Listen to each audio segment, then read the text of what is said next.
getting into this weekend recap, and we're going to talk about things in relation to the PFL at a couple of different points throughout the program. But this is just going to be more so dedicated to recapping the event itself.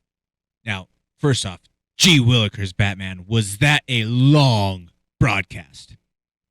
5 title fights on the main card, with 3 of them going the distance, along with 2 other fights on the card going the distance, made for a long night.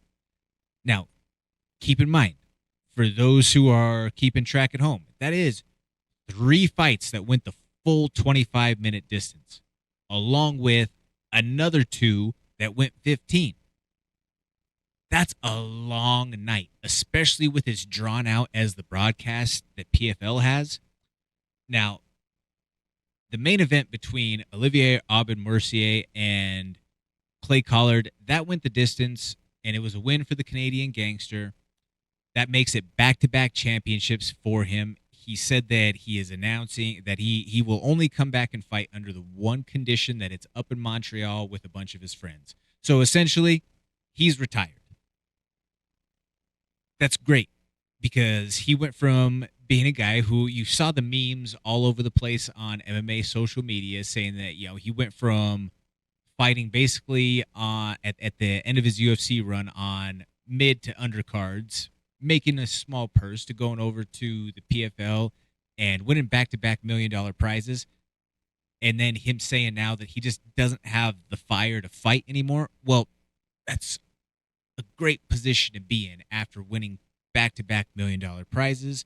And that's something that, as we spoke about last week on the program, that he deserves to ride off into the sunset now at this point. You've made your bank. You can go and live comfortably now based off of what you've done and what you've earned there in the cage. In the co-main, you had Renan Ferreira punching his way to his first PFL title with the KO TKO finish. It was an explosive knockout and a finish.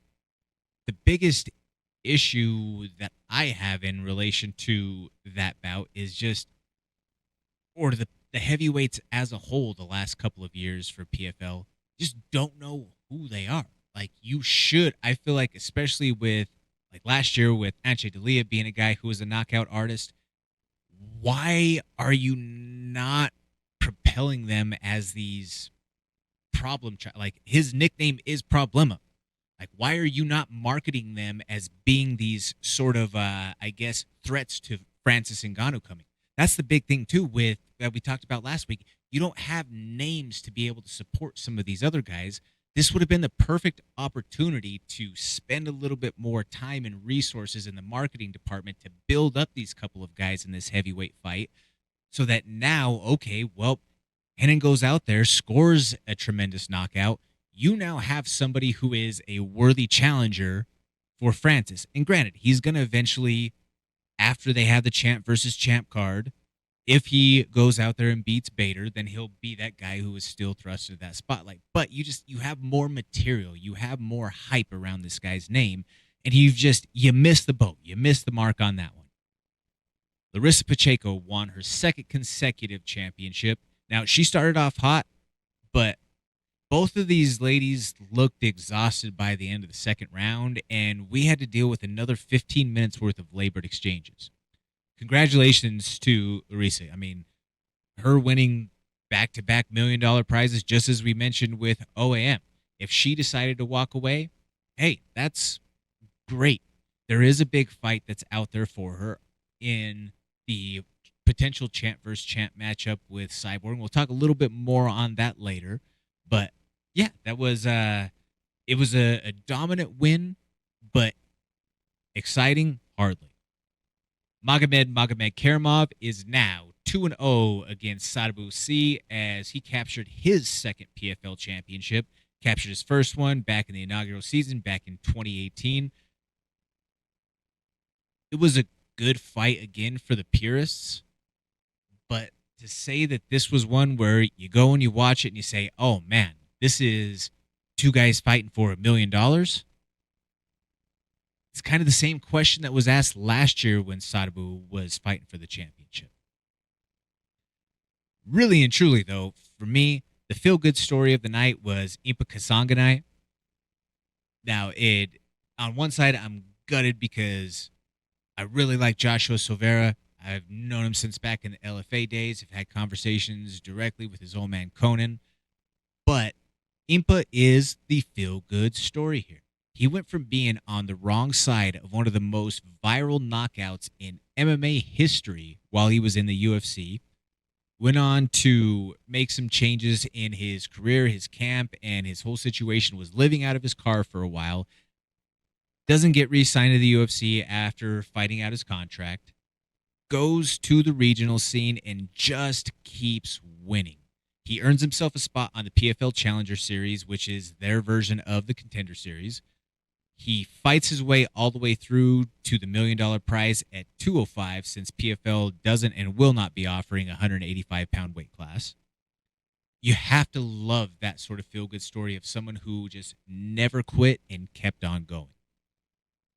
Kayla Harrison, she came back and she dominated Aspen Ladd, but really, ladies and gentlemen, I don't know if we were able to learn much off of this performance from Kayla. Why? Because it was at 150 pounds. And Kayla was by far and large the much bigger and stronger fighter. She basically judo bullied Aspen throughout the entirety of the contest, got her to the ground. Aspen wasn't strong enough or explosive enough to get up in many of the occasions and really take advantage of the opportunities on her feet to get her boxing going. We're going to talk a little bit more with the Kayla situation later, but that was a fight that, like I say, with it being at that heavy of a weight class, and obviously Aspen had her woes at 135 at the UFC, hence her being released, but still, it's not like she's definitely not a 150-pounder, more or less a lightweight. It's a stretch for her as a featherweight. She's kind of that tweener of 135, 145. You had Derek Brunson making his PFL debut, and he dominated the former welterweight champion in Ray Cooper III.